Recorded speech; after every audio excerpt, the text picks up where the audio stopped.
Good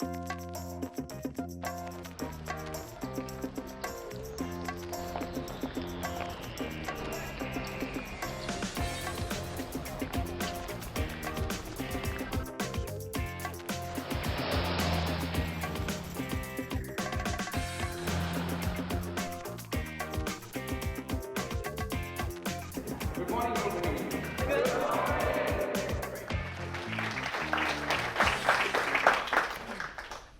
Good morning, everyone, and thank you so much for having me here. I had a call 2 weeks ago from the organization CreativeMornings, and they said we're having a theme called Broken.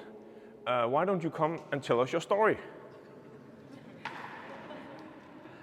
And I wasn't sure whether I should be flattered or insulted. Anyway, I'm going to give you a little tour about my life, my personal experience with places like this, and then you connect the dots at the end whether I'm broken or not. When I was 8 years old, I was a young Boy Scout. I grew up in a small suburb north of Copenhagen, and every week I was riding my BMX bicycle to Boy Scouts. Going into the woods, exploring and doing the things, and every time I was riding by an old mill in the city. It wasn't like a classic windmill, but an old one of the first industrial mills that was in the city. And the place has been shut down for many, many years. And as a kid, I didn't actually pay much attention, but I was just bicycling back and forth and passing this place every day. Of course, sometimes I was curious about what was there, but it was closed down, and I never really thought about it. One day when I came there, I noticed on the back of the building that there was someone smashed in the window. So I went in there and I climbed onto my bike, leaning up against the wall, and I was wearing my Boy Scout uniform and my little green hat, and I was looking in through this open window. And I was looking around and nobody was there, so I decided to jump in. So I jumped in this old mill, and all of a sudden I was in a place that I've passed so many times, but all of a sudden I was in a totally different world. Everything was there. It has been there for 20 years. Shelves with books, tables, old phones, chairs, carpets, sacks, full of dust, full of spider web, and it was just like it was frozen in time. It was a truly amazing experience, and I felt totally excited. I had adrenaline pumping and was all fired up about being in there. So I walked around, I was sneaking through the doors, and I was looking around, and the whole thing was there. So I got out on my bike and went to Boy Scout, and that experience, since I was 8 years old, I've been doing that ever since. So as a kid, I was fascinated about old barns, and I guess most kids are. I don't think this is anything particular, but I kept looking for these things. Then I think a big part of my teenage years took a shift a little bit, because I kind of ventured. This was the mid '80s. And graffiti just took off. Within a few years, we went from nothing to 1,000 in a graffiti subculture just emerged out of nowhere. And I was a huge part of that, and I was a huge fan of that. And the reason why I'm bringing this up was because I was spending a lot of time in abandoned places, in old factories, looking for walls to canvas, as a canvas to practice my skills. So I was really, really fond of going into these places. I see now that it was quite a shame what I did back then, but when you're a stupid teen, that's how it goes.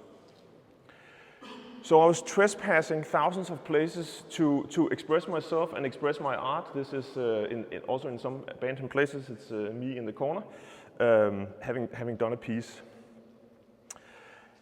And I think what was interesting about learning the skills of graffiti. Back then you couldn't read a book about it. The internet didn't even exist. But you you practiced your thing. And I know a lot of you guys work in advertising, and actually this propelled me right into advertising, because graffiti, it's all about building a brand. You build your name, you build a brand. It's all about being differentiated. You have to have a style, you have to express your own way, and you have to be unique and distinct. Then it's about reach. You have to have your name all over the city, and that's why you tag and you paint the pieces and you put your name on the trains so everybody in the world sees it. So it's about reach, and it's about frequency. And it's basically the exact same things as working with branding as I do today as a creative director on an agency, brand consultant agency in Copenhagen. So propelling me into advertising was also interesting because the paycheck was good. And not just being fond of exploring the local things, I was actually really, really fond of exploring the world. So for many, many years, I spent all the money that I earned in advertising, which was good, and I basically tried every career in an agency, building my career, earning more money, allowing me to travel the world. So for a lot of years, I was just traveling, and I was seeing the world. And no matter where I was, whether I was in China or in Ecuador or in Borneo or in Israel or wherever I went, I was always fascinated with the abandoned places that showed up. I didn't particularly travel for these places, but it was kind of second nature to me. Sometimes also doing a little graffiti. I must admit, you have to have the reach, you have to have the global brand. But I was always fascinating about abandoned places. So if I had the chance, I kind of spurred back to my little childhood Boy Scout trick, and I would jump in. And I would love to find places, and even I think you all had this magic feeling about coming here, and all of a sudden you realize there's a whole different world that you didn't know existed. And we've been passing this again and again and again. And I think luckily for me, and this goes back about 10 years, I was traveling. I also got married, traveled a lot. I had one kid, traveled a lot. I had another kid, traveled a lot. I had a third kid, and I traveled a lot. And I've been traveling a lot, and even traveling with my family. Sometimes daddy is off on research. It goes with the territory. But luckily enough, 10 years ago, my childhood friend and a good also graffiti artist that we grew up with, he's my friend Jan. Him and I got together, and we were discussing these experiences we've had. We were talking about all these amazing abandoned places we've been to, and we had few pictures about it, but we didn't have a lot. But we were talking about these things, and we were kind of spurring on these things. All these things is the places that we have been, and what amazing experience. And we were kind of regretting that we didn't document the places back then. But we just didn't, because we weren't about photography. We weren't about carrying a camera every time we went out. It was just part of where we went and where we traveled. So we got into this idea, and this is actually before, I think Facebook didn't even exist when we got going on this. It's a different ball game now. We're taking full advantage of that as well. So we decided to see if we could somehow have a little fun, bring back what we used to do, and go on exploring some of these places to see if we could go. So we went in Denmark, we went on the countryside, and we went out looking for places like this. You've probably all passed places like this, probably 1,000 times, because they're all over. And even in Denmark, we have 60,000 empty houses. Not all of them are in a good shape, but some of them are. And what we found really, really fascinating was the exact same thing as when I was leaning against the wall, looking through the broken window as a kid, looking into another world that was in there, and that fascination about there's the real world we live in, and there's another world right there that's just been left behind. So if you walk into a house like this, inside, this is what it looked like. Everything is there. TV sets, bookshelves, carpets, technical issues. There you go. No, det var me, det var mig. Chairs, you could walk into the kitchen, you can open the closet, you would be able to see dresses hanging in the ceiling. And then you went around back, and in the garage out back, there was an old car parked. And it's a truly weird experience being in a place where you're not allowed to be, but then again, you're seeing something that had an enormous purpose in somebody's life once. But the life is gone. People are gone. There's nobody there. But everything has been set up for purpose. Every little piece has been designed in a home, in a factory, in a church, for a certain purpose, and all of a sudden, the purpose is gone. Take for instance this. This is on a shelf in a private house. This is a woman called Ruth. Her house has been empty for 10 years. Everything was totally intact. There was about 20 cats living in the house. There were trees growing out of the floor in the living room. Her dentures, I think they're called gebis, was in a cup right next to her bed. Her jewelry was in old Anton Berg boxes, and everything was there. Her shoes were in boxes, everything was there, and that house has been there for 20 years. And that really fascinating thing, and also in Denmark, you know all the codes, you know the entire language, because it could have been my grandmother's house. So going into private houses and looking up these things where people have just left for some reason, the places have been shut down and nobody has come back. We found that as really, really fascinating. And the thing is, when you're in there, the places have smells, it has sounds, it has texture, everything is there, but no people. So we went to, we were documenting a lot of places, slum, magnificent villas, a lot of things in the outskirts of Denmark, of course, where entire houses were just left behind. And then we came to a point where we said, I remember being, out in the world, traveling a lot, seeing these places. Maybe we should just go beyond the borders of Denmark. Maybe we should bring our cameras out, and maybe we should go further. So what we decided to do was we packed up, and we made a kind of like a dogma for traveling, and said, okay, because the thing is, and I'll get to that, but if you travel into Russia to trespass abandoned military places, it's a really good idea not to show up with big Samsonite suitcases. And it's also, at that point, it was really, really affordable because we were spending a lot of time and we wanted to travel far. So we said, okay, we need to go low budget, and we also need to carry whatever we can, because, and this is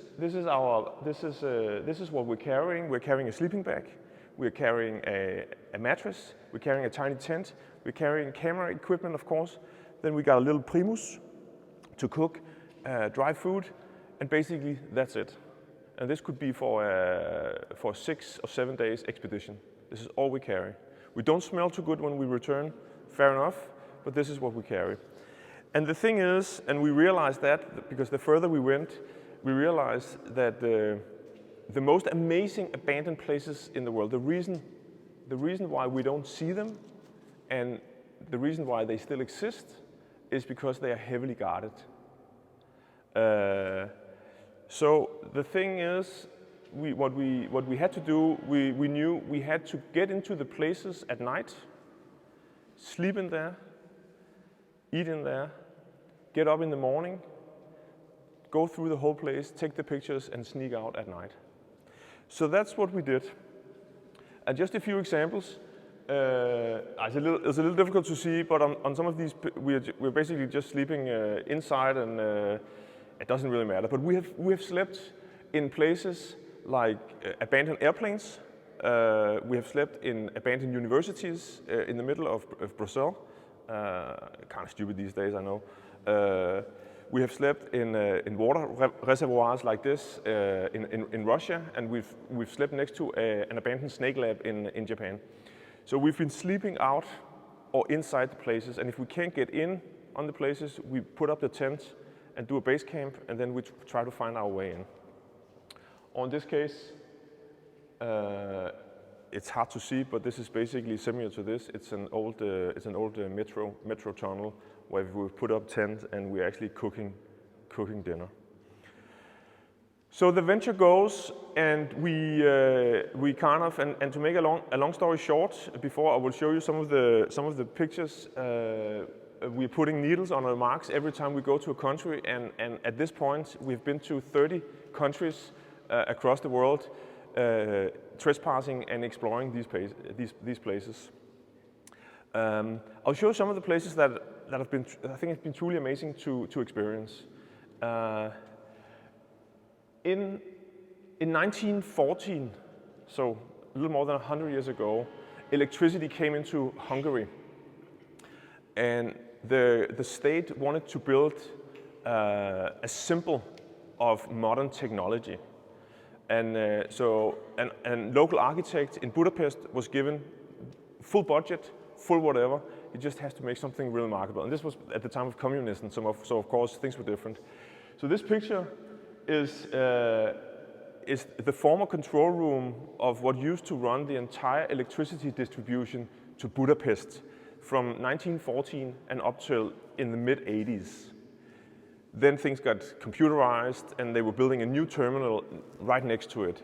But this place, they just shut down, and then they welded. It's a huge, it's 4 times the size of this in 4 stores. And on top of that, there's this control room with a glass ceiling, welded glass ceiling, and it's been sitting there for 100 years. An amazing structure. That building was welded, totally closed down 25 years ago. So nobody was in there. But luckily, we found our way in. It took a few nights, but we found our way in, and we managed to find the way up to the ceiling and access this control room and document this amazing place. And when you are in a place like this, there's kind of like 2 things going.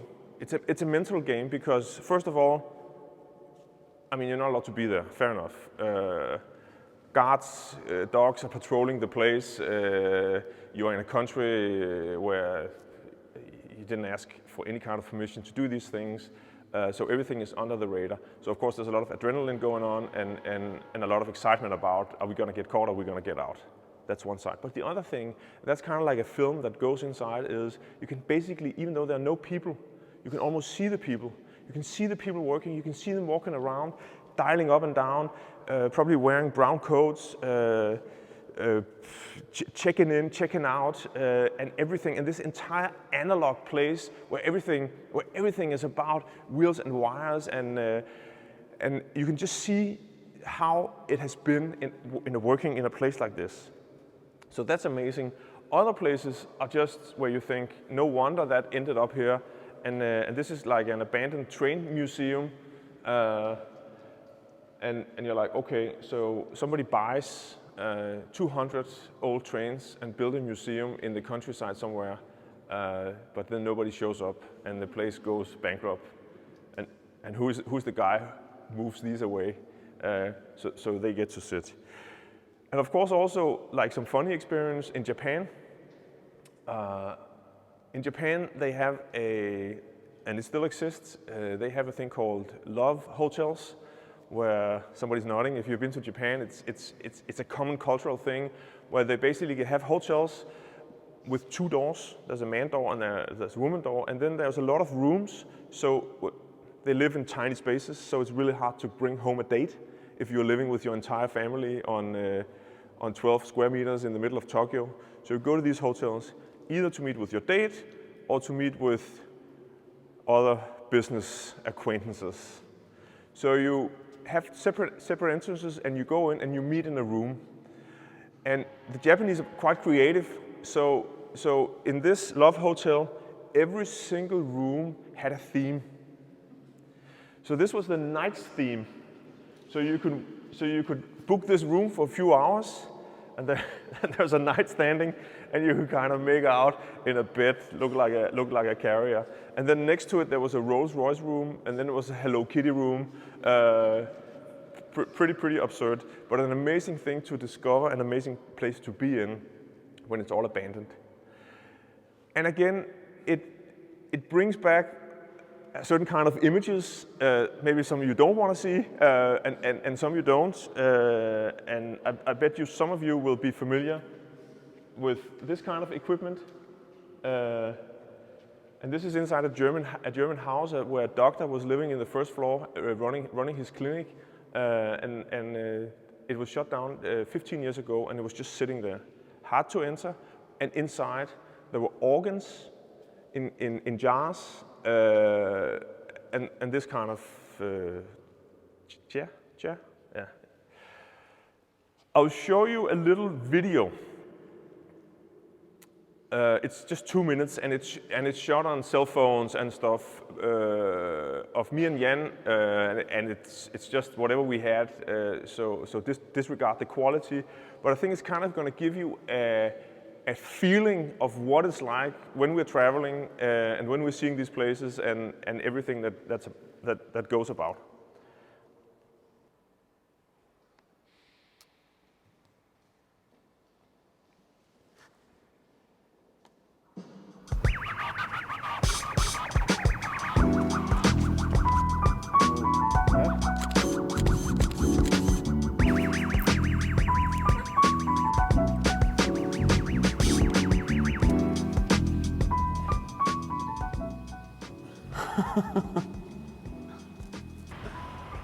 Morgen. Godmorgen. Vi har fået firmaskjorter. Det er sådan, de kan hernede i Japan. Sponsoreret af et spillehal, vi var inde i forleden dag. One size fits all. På turen, så skal vi spare på kalorierne. Skal vi lige prøve at starte? Man kan godt lige starte med kaffen, ikke? Skål i kaffe. Skål.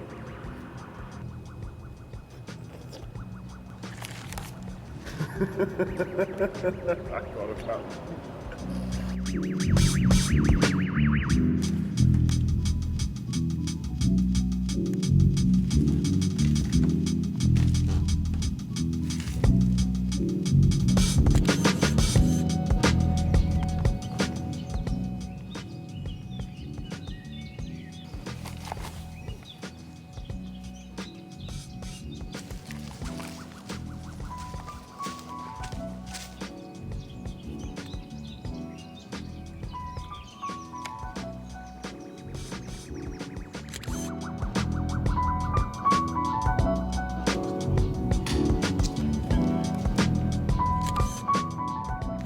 Godmorgen.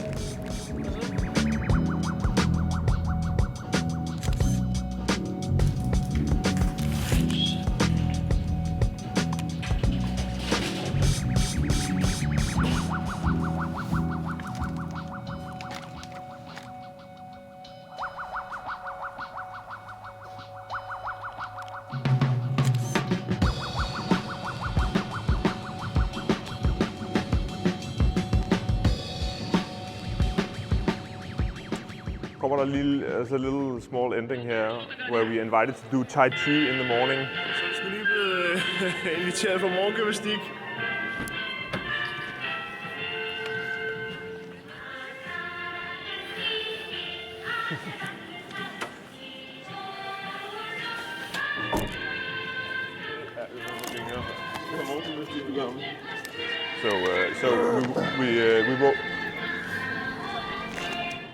So we woke up, we were sleeping, I'm sorry for the quality, but we woke up, we were sleeping, we went to Japan and we put up our tents just on a field late one night. And then we woke up at 6 o'clock to loud music. And we were looking out and we were wondering what is going on. Far out in Japan, we had no idea where we were. So we were looking out the tents and we were hearing this music coming out of speakers. So we realized that we had put up our tents where all the villagers, ladies, the old ladies, they meet every morning at 6 to do morning Tai Chi. And they were looking at us and we were in our tents, like what's going on? And then we got up and we got invited to kind of stretch our backs. But of course, it has allowed us to go and experience and see a lot of magnificent places, such as big castles that we trespass. A lot of personal stories that come in really, really close, and I want to show you this picture. We were inside a house, a huge house, and we couldn't realize why. And that's always the question that haunts us when we go to a place. Not necessarily a castle or a fun fair or a fun park, because it's kind of obvious, because it's about money or it's about economy and stuff. But sometimes the private houses, they have a huge impact. So we were in a villa in Germany, and we were kind of wondering that there was a Steinway, there was a record collection, there was a wine rack, the whole thing was there. It was a massive thing, and we couldn't figure out. And then we went to the guy's private office, and this is kind of, we went a little beyond what we usually do, because we don't take things, we don't stage things, we just document the places and then we get out. But we were really wondering, and there was a huge kind of like a big binder for letters, and we were looking inside, and it was full of unopened letters for the past 20 years. So full of letters. So we took them out and we started opening them, and we realized that there's a big family feud going on, and all these pictures has been inside an envelope. They were sent from the son of the family to the father, who used to live in this house, with pictures from his grandchildren getting born, weddings and everything. So they've been sending these pictures, but these envelopes has never been opened. And of course, it's a strong thing to kind of open these things up now. And his graveyard were in the hall, his gravestone was in the hall of his house. So apparently nobody wanted to pay for his grave, so they have just taken the stone and put it inside the house and closed down the house. And of course, sometimes also, I don't know if you can see, this is a vet school where somebody apparently didn't volunteer to go down and clean out the basement, because it was full of jars with formaldehyde and all kind of stuff like that. If you can't, it's a dog. It's a dog. Okay, and I promise to take only half an hour. So coming to an end, I think one of the really funny things that we see is we see a lot of stuff surfacing that we didn't know existed, and sometimes we find a collection of old cars in barns, which is fascinating. And sometimes you find a few cars, sometimes you find a lot of cars. And I think it's kind of, how do you explain this at home? Say, I started collecting cars, and then it's slowly building over the years, and then eventually, when you get too old to do it, then what? So few cars, a lot of cars, or how about this one? A collection of World War I equipment, an abandoned barn in Belgium. And of course, some weird stuff as well, things that are unexplained. This is a bathtub and a meat mincing machine in Russia. So I think either somebody is really fond of meatballs and minced meat, or something else is going on. I didn't sleep so well. I didn't sleep so well that night, I must admit. So growing up, spurring myself into advertising through graffiti, working with advertising, I do that, and traveling. I think there's something really, really interesting in the contrast of that, because advertising has to do with showing things looking as perfect as possible. We take shitty products and we make them look really cool. Sometimes we take cool products as well. But it's really about staging it and making it look at its best. On the other hand, I'm walking into a brutality and realism that I didn't know exist, and I think to a large extent I wouldn't even be able to imagine or stage. So I think there's a really interesting contrast between doing these things. And of course I get a lot of energy and a lot of excitement, and it spurs the creative mind to do this work. And to go full circle, I was actually asked, and is this a sellout? Maybe it is, but we need funding. It's the most expensive hobby you could ever come up with, traveling the world. And even though we're publishing books, we have to balance things out. So I was actually asked to do an advertising, telling my story, wearing a really cool jacket. So I want to end up with saying this has kind of gone full circle because I want to show you a little advert portraying me doing my thing, and I'm not even producing it myself. Somebody else is producing it. And I just think there's an irony in it, but the good thing is it's funding the real part of it. For many years I've been looking at a place at Svalbard. It's those of you who Svalbard. It's 1,000 kilometers from the North Pole, and it's part of Norway, all the way up by Greenland. They have permafrost, and it's a lot of islands. There are only 2,000 people living in Svalbard, 3,000 polar bears. And up there, far out on one of the islands called Spitsbergen, there was, from the 60s, 70s, and 80s, there was huge coal mining business going on. Russia still mines a lot of coal up there, but on this particular island there was a thing. This is called the pyramid. You can't really tell that, but this is as far out on Svalbard as you can get, and there is an abandoned village where a few thousand people used to live for many years. So Russian families of miners, they went there with their entire family. So they had a school, they had a cultural center, they had a cinema, they had everything there. In 1998, this place was shut down because of bad economy from the mining company, and also they had some fires inside the mines, which are really hard. If a coal mine starts burning, then you are in deep shit. So within a few months, they shut down this. So this entire place was just left behind. People were walking, they walked to the harbor, and they got on a boat and they were shipped back to Russia. And the beauty about this place is nobody comes, and because it's so cold, it's almost like a conservation place. So everything is there as it was left yesterday.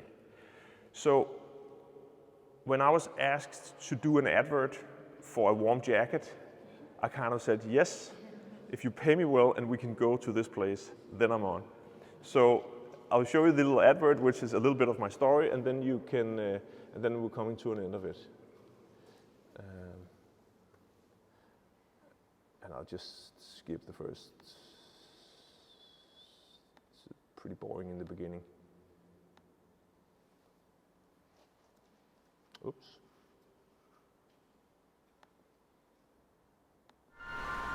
Jeg kan fortælle, at jeg altid har været fascineret af de gamle eventyr, Knud Rasmussen og Peter Freuchen. De tog jo ud i verden for at opdage de hvide pletter. Og i dag er der ikke flere hvide pletter, fordi alt er stort set blevet opdaget. De steder, som jeg besøger, er en slags nye hvide pletter på kortet. Her har der boet mennesker, her har der været liv, og her har der været kultur, men det er der ikke mere. Og jeg prøver at komme tilbage og dokumentere, hvad der var på de her nye hvide pletter.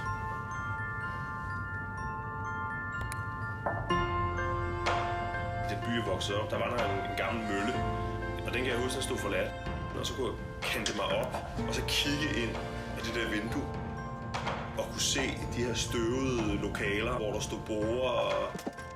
Det var en fed følelse af at være et sted i verden, hvor jeg var helt alene.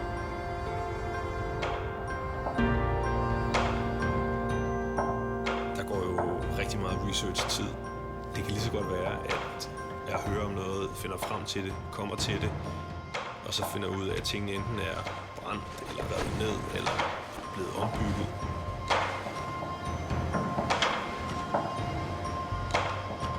Jeg gør meget ud af at indfange det, som det er og som det står. Jeg prøver ikke at få det til at ligne noget, det ikke er. Jeg leder efter min egen identitet i ting. Jeg leder efter forklaringerne på, hvad mon der er sket. Det, der gør indtryk på mig, det er, at stederne på et tidspunkt har haft enormt stor betydning for nogens liv. Og nu står det bare som et symbol på noget, der var.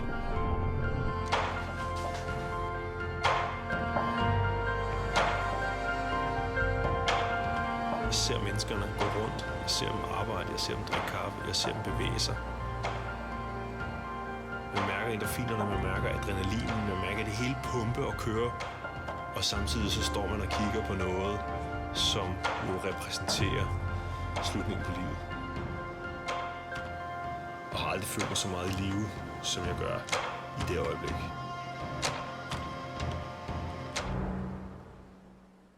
All right, now you know which jackets to wear this winter. So, coming to an end, I've been trespassing more than 10,000 places, documented a lot. We've done 3 books, seen a lot of really weird stuff. And sometimes, especially looking also at people's private photographers and stuff, there are certain things that just can't be explained. And I'm going to show you a picture because this is one of the things that has been puzzled me ever since I took the photo, and maybe you can help me out on this one.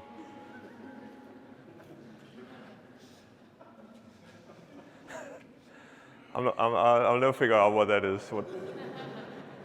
And it's obviously from Japan. So I want to thank you and say we have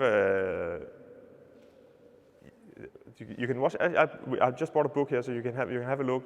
And otherwise, you can follow the adventures on our Facebook page, where we kind of update as we go along. And even though we're 10 years into this, we've only just begun exploring the world. So thanks for having me.